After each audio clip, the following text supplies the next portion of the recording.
اور واپس شیشے کی طرف دیکھا جہاں سے بابا جی کا لال ہونٹوں والا مسکراتا چہرہ ابھی بھی نظر آ رہا تھا۔ بابا جی پلیز جائیں۔ فاخر بھائی نے اکھڑتی ہوئی سانس کو قابو کرتے بمشکل کہا، بیٹا میں تو کب کا چلا گیا، جہاں جانا تھا، اب تمہاری باری ہے اور میں تمہیں لینے آیا ہوں۔ فاخر بھائی نے گردن ٹیڑھی کرتے کشف کو دیکھا جو نہ جانے کب ہوش و حواس کھوئے بے ہوش ہو گئی تھی۔ فاخر بیٹا ابھی اس کی باری نہیں آئی، تم صرف اپنی فکر کرو، لیکن جلد ہی وہ بھی مرے گی، بابا جی نے کہا اور ایک دم آگے کو بڑھے۔ فاخر کو اپنی حرکتیں قلب بند ہوتی محسوس ہوئی۔ آخری منظر جو اس نے دیکھا کہ انتہائی بھیانک چہرہ جس کی لمبی گردن تھی وہ پچھلی طرف سے آگے کی سیٹ کی طرف بڑھ رہا تھا۔ 27 سالہ مولانا احد جو کہ زبردست عالم فاضل تھے، وہ اپنی والدین کی اکلوتی اولاد تھے۔ ان کے والدین کا خواب تھا کہ ان کا بیٹا بہت بڑا بزنس مین بنے اور وراثت ملے، بزنس کو سنبھالے، اور انہوں نے اپنے والدین کے خواب کو پورا کرنا بھی چاہا، یہاں تک کہ وہ یونیورسٹی پہنچ گئے۔ اور ایک دن یونیورسٹی میں اسلام سچا مذہب پر سیمینار تھا۔ احد احان بھی اپنے دوستوں کے ساتھ سیمینار اٹینڈ کرنے لگا۔ مشہور تھا کہ وقت کے سب سے بڑے بزرگ برتر و درویش ابو دجانہ عثمانی تشریف لا رہے ہیں۔ سبھی اسٹوڈنٹ ان کے آرٹیکل وغیرہ شوق سے پڑھتے تھے۔ احد نے نہ تو انہیں کبھی دیکھا تھا، یہاں تک کہ اس نے ان کے آرٹیکل بھی نہیں پڑھے تھے، لیکن اس کے دوست اسے کھینچ کر سیمینار میں لے آئے۔ تھوڑی ہی دیر بعد آواز آنا شروع ہو گئی، ابو دجانہ عثمانی صاحب تشریف لے آئے ہیں۔ احد احان نے جو پلٹ کر اس بزرگ ہستی کو دیکھا تو اس کے دل کی دنیا میں ایک بھونچال آ گیا۔ سفید عبائے کی قسم کا کرتا پہنے، 2 ہاتھ مٹھی جتنی گھنی سفید داڑھی، ہاتھ میں بانس کے درخت سے بنا موٹا ڈنڈا نما لاٹھی اور کاندھے میں سفید رنگ کا تھیلا اٹھائے رکھا تھا۔ پاؤں میں موزے کی طرح کے کھال سے بنے جوتے اور جھکی کمر کے ساتھ دھیرے دھیرے چلتے اپنی کرسی کی طرف بڑھ رہے تھے۔ احد نے اس قدر نورانی چہرہ پہلے کبھی نہیں دیکھا تھا۔ وہ ان کی شخصیت کے سحر میں کھو گیا۔ مزید برآں کہ وہ راستے میں ادب سے کھڑے طلبہ کو جب مسکرا کر جواب دیتے تو مسکراہٹ سے ان کے چہرے میں لالی ابھر آتی جو ان کے چہرے کو بہت پیارا اور نورانی بنا رہی تھی۔ بس اسی دن سے احد کی دنیا بدل گئی۔ اب وہ باقاعدگی سے بابا جی کے درس میں شرکت کرنے لگا۔ جلدی اس نے اپنا چہرہ سنت رسول صلی اللہ علیہ وآلہ وسلم سے سجا لیا۔ خاندان والوں کی بڑھ چڑھ کر مخالفت کے باوجود یونیورسٹی کو خیر آباد کہا اور دینی تعلیم حاصل کرنے لگا۔ یونیورسٹی چھوڑنے کے بعد بھی اس نے اپنے دوستوں کو نہیں چھوڑا، اور آج بھی وہ اپنے ایک دوست کی شادی میں شرکت کی غرض سے آیا تھا، کیونکہ اس کے دوست کی شدید خواہش تھی کہ اس کا نکاح اس کی جان سے پیارا دوست احد احان پڑھائے۔ شادی میں شرکت اور دوستوں کو کافی وقت دینے کے بعد اس نے زاہد بابا جو ان کے ڈرائیور تھے کو چلنے کا اشارہ کیا۔ دوستوں نے رکنے پر احتجاج کیا، لیکن احد نے کہہ دیا کہ جانا ہے تو بس جانا ہے۔ اوکے جانی مولانا صاحب، پھر کب ملاقات ہوگی؟ ایک دوست نے پوچھا تو اس نے مسکرا کر کہا، جب اللہ تعالیٰ نے چاہا۔ مسکراتے ہوئے کہا، سلام کرتے گھر کی طرف روانہ ہو گئے۔ راستے میں ان کا گزر سرنگ محل کی طرف سے ہوا۔ جب انہوں نے دیکھا کہ رات کے اندھیرے میں کار کھڑی ہے تو ان کی کار کی روشنی میں جب دوسری کار پر پڑی تو اندر کا منظر واضح تھا۔ ایک 25-26 سالہ لڑکا اور 19 سالہ لڑکی گردن لڑکھائے بے ہوش پڑے تھے۔ زاہد بابا نے فوراً ایمبولینس بلائی اور احد احان نے اپنے پولیس میں موجود دوست کو پرسنلی کال کر کے بلایا۔ تھوڑی دیر بعد ایمبولینس والے انہیں گاڑی میں ڈالے لے گئے۔ مولانا احد کی دوست انسپکٹر عمر بھی اپنی بائک میں سوار پہنچ چکے تھے۔ لڑکی کا سیل فون نکال کر اس کے گھر والوں کو کال کی گئی اور تھوڑی ہی دیر میں سب ہاسپٹل میں موجود تھے۔ کشف کے امی ابو اور بھائی بھی آ گئے تھے۔ انسپکٹر عمر نے پرسنلی ہی سب سے پوچھ گچھ کی۔ مولانا احد کے کہنے پر انہوں نے رپورٹ درج کی تھی۔ وہ سب حیران تھے کہ ان کی گاڑی سرنگ محل کیا کر رہی تھی۔ یہ تو اب ان کے ہوش میں آنے پر ہی پتہ چلنا تھا۔ تقریباً آدھے گھنٹے کے بعد ڈاکٹر باہر آئے۔ سبھی دوڑ کر ڈاکٹر کے ارد گرد جمع ہو گئے۔ ڈاکٹر نے فاخر اور کشف کے گھر والوں کو ایک نظر دیکھا جن کا رو رو کر برا حال تھا۔ ارے ڈاکٹر صاحب، آپ کچھ بتاتے کیوں نہیں؟ فاخر کی بوڑھی والدہ نے روتے ہوئے کہا، دیکھیے محترم، لڑکی بالکل ٹھیک ہے، بس خوف اور صدمے سے بے ہوش ہوئی ہے، ابھی کچھ دیر میں ہوش میں آ جائے گی۔ سب نے سکھ کا سانس لیا۔ اور میرا بیٹا کیسا ہے؟ فاخر کی والدہ نے جلدی سے پوچھا۔ وہ دراصل آپ کے بیٹے کو ہارٹ اٹیک ہوا ہے، ہم اپنی پوری کوشش کر رہے ہیں، انشاءاللہ اس کی جان بچانے میں کامیاب رہیں گے۔ اتنا بول کر ڈاکٹر صاحب ایکسکیوز کرتے ہوئے آگے بڑھ گئے، جبکہ اس کے والدین کا رو رو کر برا حال تھا۔ 1 ہفتے میں اس کی شادی تھی۔ سبھی دل سے اس کے لیے دعائیں کرنے لگے۔ سب کی دعائیں رنگ لائیں اور کشف کو ہوش آ گیا۔ اس کے چہرے کا رنگ ابھی بھی زرد تھا۔ وہ آنکھیں اوپر اٹھائے چھت کو گھور رہی تھی۔ اس کی امی اور ابو کمرے میں آئے تو امی کو دیکھتے ہی وہ رونے لگی۔ امی، فاخر بھائی کو مار دیا اس نے امی۔ وہ ہچکیاں لے لے کر رو رہی تھی۔ اس کی امی نے اسے گلے لگا لیا اور اسے پیار کرنے لگی۔ ابو نے گلاس میں پانی انڈیل کر اسے دیا۔ جب اس نے ایک سانس میں ہی تیزی سے ختم کر لیا، میری بچی، فاخر بھائی ٹھیک ہو جائیں گے، فکر نہیں کرو۔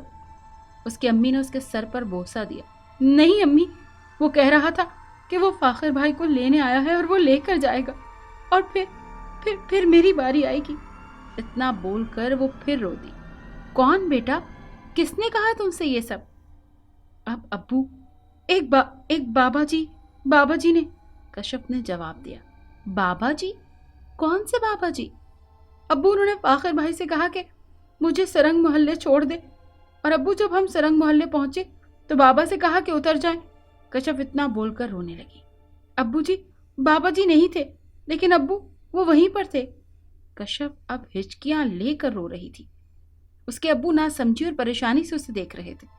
اس کی امی کو اس کے پاس چھوڑ کر وہ باہر آ گئے۔ انکل، آپ کی بیٹی نے کچھ بتایا؟ انسپیکٹر عمر اور مولانا احد نے آگے بڑھ کر پوچھا تو کشف کے ابو نے انہیں سب کچھ بتا دیا جو کشف نے بتایا۔ مولانا احد احان ان کی باتیں سن کر چونکے، جبکہ انسپیکٹر عمر بھی سوالیہ نظروں سے احد احان کی جانب دیکھنے لگے۔ مولانا صاحب، خیر تو ہے؟ انسپیکٹر عمر نے کہا۔ اب ان کے دوست پیار سے زیادہ تر اسے مولانا صاحب ہی پکارتے تھے۔ یار، کچھ عجیب ہے اس سب سے، میں پورا واقعہ سننا چاہتا ہوں اس لڑکی کے منہ سے، آخر پتہ تو چلے حقیقت کیا ہے۔ احد احان نے کہا اور کشف کے گھر والوں کی طرف بڑھے۔ کشف کی حالت اب پہلے سے بہتر ہو چکی تھی، تھوڑی دیر میں کشف اپنے ابو امی کی موجودگی میں احد احان کو سارا قصہ سنا رہی تھی۔ کشف، کیا اس سے پہلے بھی کوئی عجیب واقعہ رونما ہوا ہے آپ کی زندگی میں، یا کچھ انہونی جو آپ نے محسوس کی ہو؟ مولانا احد نے ویسے ہی اس کی ذہنی کیفیت سنبھالنے کے لیے پوچھ لیا، لیکن کشف کے ہاں میں زور سے سر ہلانے پر سب حیرت سے اسے دیکھنے لگے۔ یہ سب اس رات سے شروع ہوا جب میرا ایگزام تھا اور میں پڑھ رہی تھی۔ اچانک رات کو 2 بجے گلی میں آتی ڈھولک کی آواز سنی، اور یوں کشف نے مٹھائی کے قصے سے مائرہ کی موت، کالا بلہ اور کشف کی مری ہوئی سہیلی کا آنا، اور پھر وہ بابا جی، سب کچھ مولانا احد کے گوش گزار کر دیا۔ وہ اور اس کے امی ابو بھی چپ چاپ سنتے رہے۔ مٹھائی اور کالے بلے کی تصدیق اس کی امی نے بھی کی، کیونکہ مٹھائی تو ان سب نے کھائی، اور وہ کالے بلے کے حملہ کرنے پر کشف کی امی نے کشف کو روتے اور کہتے سنا تھا کہ امی، کالے بلے نے میرے ہاتھ پر کاٹ لیا۔ مولانا احد کچھ پل سوچ میں پڑ گئے، وہیں کھڑے رہے اور پھر انہیں سلام کر کے دوبارہ آنے کا کہہ کر چلے گئے۔ جاتے ہوئے انسپیکٹر عمر سے ان کے گھر والوں کا خیال رکھنے کے لیے کہہ گئے۔ وہ سیدھا اپنے بزرگ کی خدمت میں پیش ہوئے۔ وہ اس سے ذکر کرنے میں مشغول تھے۔ ذکر سے فارغ ہو کر انہوں نے آنکھیں کھولی۔ احد احان نے فوراً آگے بڑھ کر ان کا ہاتھ چوما، انہیں سلام کیا۔ شفقت سے احد کے سر پر ہاتھ رکھتے انہوں نے مسکراتے ہوئے سلام کا جواب دیا۔ پیر و مرشد؟ احد مسکرائے۔ ارے لڑکے، کہاں کے پیر اور کہاں کے مرشد، ہم بس خاک کی ایک چٹکی ہے میرے بیٹے۔ احد مسکرایا، وہ جانتا تھا بابا جی یہی جواب دیں گے۔ یقیناً آپ پہلے سے جانتے ہیں میں یہاں کیوں آیا ہوں۔ بیٹا، اللہ کی ذات واحد و یکتا اور سب سے عظیم ہے۔ احد نے ادب سے آنکھیں نیچی کی۔ بے شک ایک مسلمان طالب علم کے لیے یہی بہترین ہے کہ وہ اپنے مسلمان معلم کے سامنے نگاہیں نیچی رکھے۔ کچھ پل بابا جی خاموش رہے، پھر گویا ہوئے۔ بیٹا، ایک شریر جننی اس لڑکی کے سر پر منڈلا رہی ہے۔ آپ کو پتا ہے میرے بیٹے، جس طرح کچھ انسان شریر ہوتے ہیں، حسد، بغض اور کینہ رکھتے ہیں، دوسروں کو بلا وجہ نقصان پہنچاتے ہیں، ایسے ہی کچھ قسمیں جنات میں بھی پائی جاتی ہیں۔ انسان کو روتا، چیختا، چلاتا دیکھنا ان کی من پسند موسیقی ہوتی ہے، اور اس رات بھی ایک شریر جننی ہی اس لڑکی کے گھر میں داخل ہوئی۔ میرے بیٹے، میری بات دھیان سے سنو. اس لڑکی کے گھر والوں سے مٹھائی کی پوٹلی دریافت کرو، اور اگر یہ ابھی بھی ان کے پاس ہے تو یہ ہمارے لیے خوشائن بات ہے اور ہمارا کام آسان ہوگا انشاءاللہ. انشاءاللہ. مولانا احد نے بھی نظریں بدستور جھکائے دھیرے سے کہا. دیر مت کرو میرے بچے، اور ہاں، اس بیٹے کی جان بخشی نہیں ہوئی. بے شک موت کا وقت مقرر ہے، لیکن کوشش کرنا ہمارا فرض ہے. آپ کو میں کچھ کلمات سکھاتا ہوں، آپ یہ مریض کے پاس بیٹھ کر مسلسل پڑھو گے. اور ہاں، وہ جننی اس کی جان کے لیے دوبارہ آئے گی، اور یہ بھی ممکن ہے تب تک مریض ہوش میں آئے اور جننی کا اگلا وار سہ نہ پائے. آپ کو اسے مسلسل دلاسا دینا ہے اور ان کلمات کو اپنے لبوں سے جدا مت کرنا، پڑھتے رہنا. آگے وہی ہوگا جو منظور خدا ہوگا بلا شبہ. جی بابا جی. احد نے آگے بڑھ کر بابا جی کا ہاتھ چوما اور سلام کرتے ہوئے باہر چل دیے. فجر کی اذان کا وقت قریب تھا. ساری رات بھاگ دوڑ کی وجہ سے وہ تھک چکے تھے، لیکن کسی کی زندگی کا سوال تھا، سو اسی لیے مولانا احد احان جدوجہد میں مصروف تھے. اللہ اکبر، اللہ اکبر. جب وہ گاڑی پارک کر کے اسپتال میں داخل ہوئے تو فجر کی اذان ان کے کانوں میں پڑی. وہ سیدھا اندر کشف کے والد سے ملے. کیا دیکھتے ہیں کہ سبھی پریشان ہیں اور رو رہے ہیں، اور فاخر کی امی بے ہوش ہو چکی ہیں. اسے جلد ہی ڈاکٹرز چیک اپ کے لیے اندر لے گئے. مولانا صاحب ہماری مدد کریں، ہمارے بچے کو بچا لیں. فاخر کے والد احد احان کو اندر لاتے ہوئے گڑ گڑانے لگے. استغفر اللہ. میرے محترم بزرگ، بے شک شفا دینے والی ذات اللہ تبارک و تعالیٰ کی ہے. انشاءاللہ ٹھیک ہو جائے گا، بگڑا کام ضرور بنے گا، آپ پریشان مت ہو. انہیں دلاسا دے کر وہ کشف کے ابو سے پوٹلی سے متعلق پوچھنے لگے. کشف کے ابو نے اس کی امی سے پوچھا تو انہوں نے کہا کہ وہ اس قدر خوبصورت ملائم کپڑے سے بنی پوٹلی تھی کہ ان کا دل ہی نہیں کیا اس کو پھینکنے کو، اور وہ اب بھی گھر میں موجود ہے. چونکہ کشف بہتر تھی اور ویسے بھی اسپتال والوں نے اسے ڈسچارج کر دیا تھا، تو کشف امی اور بھائی کے ساتھ گھر آ گئی اور اس کے ابو فاخر کے گھر والوں کے ساتھ اسپتال میں ہی رک گئے. احد بھی فجر کی نماز ادا کر کے چل دیے. کشف کے بھائی کو ہدایت کی کہ وہ انہیں گھر چھوڑ کر پوٹلی لیے فوراً ہسپتال آ جائے. یہ کہہ کر وہ آگے بڑھے. اچانک کوئی اہم بات ذہن میں آتے ہی وہ پلٹے اور اس کے بھائی کو پکارا. سنو، کشف سے کہنا تنہا اوپر مت جائے. نماز سے فارغ ہو کر آئے تو کیا دیکھتے ہیں کہ سب کے چہرے پریشانی اور غصے سے سرخ ہوئے ہوئے ہیں. وہ آگے بڑھے اور فاخر کے والد سے پوچھنے لگے تو انہوں نے کچھ پل سامنے وارڈ کی طرف دیکھا جہاں ان کی بیوی بے ہوش پڑی تھی، اور پھر بولے، بس بیٹا، یہ دنیا کسی کی نہیں ہے. برے وقتوں میں ہی لوگوں کی پہچان ہوتی ہے. لیکن انکل، ہوا کیا ہے؟ فاخر کی پسند سے طے شدہ شادی کا انکار لے کر آئے تھے آج لڑکی والے. کہنے لگے تمہارے بیٹے پر سایہ ہے اور تمہارا بیٹا بیمار ہے. ہم اپنی بیٹی ایسی جگہ ہرگز نہیں بیاہیں گے. میں اپنے بیٹے کی خاطر ان کے گھر گیا، اپنی ہونے والی بہو سے ملا، لیکن بیٹا سب کے تیور ہی بدلے ہوئے تھے. اللہ بس میرے بچے کو زندگی اور عافیت دے. آمین. احد نے مختصر کہا. اتنے میں کشف کا بھائی بھی پوٹلی اٹھائے وہاں موجود تھا. وہ سوچ ہی رہا تھا کہ پہلے بابا جی ابو دجانہ عثمانی کو یہ پوٹلی تھما دے، پھر وہ فاخر کے پاس بیٹھ کر کلمات پڑھے گا. لیکن کیا دیکھتا ہے کہ وہ لاٹھی ٹیکتے اپنے ازلی مسکراہٹ کے ساتھ دھیرے دھیرے چلے آ رہے ہیں. وہ انہیں دیکھ کر بے اختیار مسکرایا اور آگے بڑھ کر ان کا ہاتھ تھام لیا. میرے بیٹے، آپ وہی کرو جو میں نے بتایا ہے آپ کو، اور یہ پوٹلی مجھے دو. بلکہ رکو، مجھے پہلے مریض کے کمرے میں لے چلو. جی حضرت، احد احان نے کہا اور ان کا ہاتھ تھامے فاخر کے کمرے میں چل دیا. فاخر بے سود لیٹا تھا.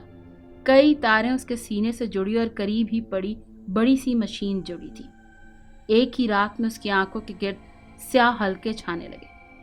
بابا جی نے فاخر کے والد کو کہا، میرے بیٹے، اسے گھر لے جاؤ. ڈاکٹری کا جو علاج ہونا تھا ہو گیا، باقی جو ہمارا کام ہے وہ ہم کریں گے. بابا جی نے کہا، اور فاخر کی امی کو بھی عجیب سی چپ لگ گئی تھی. فاخر کے گھر والوں نے تھوڑی رکاوٹ ڈالنے کی کوشش کی، لیکن فاخر کے والد صاحب کی سختی سے حکم پر وہ اپنی ذمہ داری پر سرٹیفکیٹ بنانے فاخر کو گھر لے گئے. ایک کمرے میں فاخر کو بیڈ پر لٹا دیا اور بابا جی نے بیڈ کے سامنے ہی آگ کا انتظام کروایا اور احد احان کو دروازے کے قریب فرش پر بیٹھنے کا اشارہ کیا. دروازہ بالکل بند تھا. کمرے میں صرف 3 لوگ تھے. بابا جی کچھ پڑھتے جاتے اور پوٹلی پر پھونک مارتے جاتے. آخر کمرے کی ایک کھڑکی جو بیرونی طرف تھی اس میں روشنی پیدا ہوئی. اس قدر روشنی کہ عہد احان کو اپنی آنکھوں کو بازوؤں سے ڈھانپنا پڑا۔ تھوڑی ہی دیر میں روشنی غائب ہو گئی، ہر طرف خاموشی تھی، اور پھر اچانک ہی عہد احان کی نظریں پھٹی کی پھٹی رہ گئی۔ سامنے ایک جن جس نے نہایت ہی خوبصورت لباس سے بتن کیا تھا، آنکھوں میں سرخی دوڑ رہی تھی، ماتھے پر کوئی چمکتی تاج نما چیز لگی رکھی تھی۔ ادب سے سلام کیا اور سامنے بیٹھ گیا، اور اپنی عجیب و غریب بھاری آواز سے بولا، محترم ابو دجانہ عثمانی، ایک بار پھر آپ سے ملنے کا شرف حاصل ہوا۔ الحمدللہ، لیکن جس طرح آپ نے غصے کا اظہار کرتے ہوئے عجلت میں مجھے بلایا، انشاءاللہ سب خیر ہوگی۔ کیا یہ تمہاری سلطنت کے کسی جن زادے کی شادی کی پوٹلی ہے؟ بابا جی نے پوٹلی اس کے سامنے کرتے ہوئے کہا، جی میرے محترم، ایسا ہی ہے۔ یہ پوٹلی انسانی دنیا میں کیسے اور کیوں کر ہے، میں اس بارے میں نہیں جانتا۔ اس جن نے نظریں جھکائے ادب سے کہا، تم سب جانتے ہو۔ بابا جی نے گرج کر کہا، دراصل اگر آپ مجھے اپنے غضب کا شکار نہ کریں اور نرمی کا معاملہ فرمائیں تو میں آپ کی ہر ممکن کوشش کرنے کے لیے تیار ہوں۔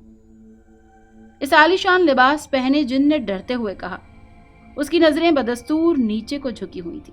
ٹھیک ہے، اس پچھل پیری جننی کو روکو، اسے اپنی دنیا کے مطابق شاہ جنات سے سزا دلواؤ، کیونکہ اس نے انسانی دنیا میں داخل ہو کر اللہ کے بنائے قانون کو توڑا ہے۔ اس جن نے بے چینی کا اظہار کیا، کیا تمہیں کچھ کہنا ہے؟ بابا جی اب کی بار پہلے سے بھی زیادہ گرج کر بولے، میرے محترم، اس جننی کی سرپرست انتہائی طاقتور جنات ہیں۔ بے شک اللہ ہر چیز پر قادر اور قدرت رکھتا ہے۔ کیا نہیں جانتے تم یہ؟ ابھی وہ باتیں کر ہی رہے تھے کہ انتہائی تیز آنکھوں کو چندیا دینے والی روشنی چار سو پھیلی۔ اب کی بار اس قدر روشنی تھی کہ وہ جن تو جن، خود بابا جی بھی چونک کر ادھر ادھر دیکھنے لگے۔ کئی پل روشنی میں رہے، یہاں تک کہ عہد احان کو لگا کہ وہ اپنی بینائی کھو دے گا، اور جب انہیں محسوس ہوا کہ اب روشنی نہیں ہے تو انہوں نے دھیرے سے اپنی آنکھیں کھولی۔ کیا دیکھتے ہیں، ایک خوبصورت سرسبز باغ ہے اور بہت سارے جنات سر جھکائے نظریں نیچی کیے بیٹھے ہیں۔ دھیمی دھیمی خوشبو فضا میں چار سو پھیلی ہے، اور سامنے ہی پھولوں سے بنا تخت ہے جہاں قوم جن کا شہنشاہ بیٹھا ہے۔ بابا جی کو دیکھتے ہی بادشاہ جن کھڑا ہوا اور انہیں سلام کیا۔ میرے محترم، ہم تمام واقعے سے آگاہ ہیں۔ ریشمی چڑیل نے اس جننی کے خلاف مقدمہ درج کروایا ہے جو انسانی دنیا کے لوگوں کو تنگ کرتی ہے۔ دراصل ریشمی چڑیل وہی ہیں جنہوں نے اس آدم زاد لڑکی کو مٹھائی کی پوٹلی دی۔ تھوڑی ہی دیر میں فضا سے بلند ہوتا ہوا دھواں نیچے آیا، اور جب دھند چھٹی تو ایک انتہائی کریح چہرے کی جننی جس کے ہاتھ آگ کے شعلوں سے بندھے تھے زمین پر پڑی تھی۔ اس کے آنے کی دیر تھی کہ اس کے سرپرست جن بھی آ پہنچے، اور آتے ہی مقابلہ کرنے لگے۔ بادشاہ جن کے وزیر سے کچھ دیر جادوئی مقابلہ جاری رہا، اور جلد ہی وہ جل کر خاکستر ہو گئے۔ وہ جننی چلائی، لیکن اس کے مقدمے کا فیصلہ ابھی باقی تھا۔ بادشاہ جن نے محترم بابا سے معافی مانگی اور عہد کیا کہ آئندہ اس معاملے میں کوتاہی نہیں ہوئے گی۔ ایک جن آگے بڑھا اور بادشاہ جن کی تعظیم کے بعد بولا، آقا، اس دن میری ہی بارات تھی جو میرے ہونے والی بیوی کے سسر کی اچانک ناگہانی وفات سے ملتوی ہو گئی۔ اب یہ بارات 2 دن بعد رکھی ہے۔ آپ کی اجازت سے میں محترم بزرگ اور ان کے ساتھ درویش صرف انسان کو دعوت دینا چاہتا ہوں۔ بادشاہ نے خوشی سے اجازت دے دی۔ کچھ ہی پل بعد خوابوں کی یہ دنیا دھیرے دھیرے غائب ہونے لگی۔ اب وہ واپس آ چکے تھے۔ وہ وزیر جن بھی غائب تھا۔ آنکھیں ملتے عہد نے منظر حال دیکھا۔ بابا جی مسکرا رہے ہیں اور فاخر کی طرف دیکھ رہے ہیں جو حیرت سے 2 اجنبی لوگوں کو اپنے کمرے میں موجود دیکھ رہا تھا۔ بابا جی نے کمرے کا دروازہ کھولنے کا اشارہ کیا۔ عہد نے آگے بڑھ کر دروازہ کھولا۔ باہر سب لوگ موجود تھے۔ کشف بھی اپنی امی ابو اور بھائی کے ساتھ موجود تھی۔ ظہر کی اذان کا وقت ہونے والا تھا۔ بابا جی نے آگے بڑھ کر اس کے سر پر ہاتھ رکھا اور اسے دعائیں دینے لگے۔ سبھی لوگ کمرے میں داخل ہو چکے تھے۔ سب کے چہرے خوشی سے سرشار تھے۔ عہد احان ابھی بھی اس جادوئی کیفیت میں ہی تھے۔ سب لوگوں کے کمرے میں داخل ہوتے ہی عہد احان الٹے قدموں کمرے سے باہر نکل گئے۔ اب سب کچھ ٹھیک تھا، الحمدللہ۔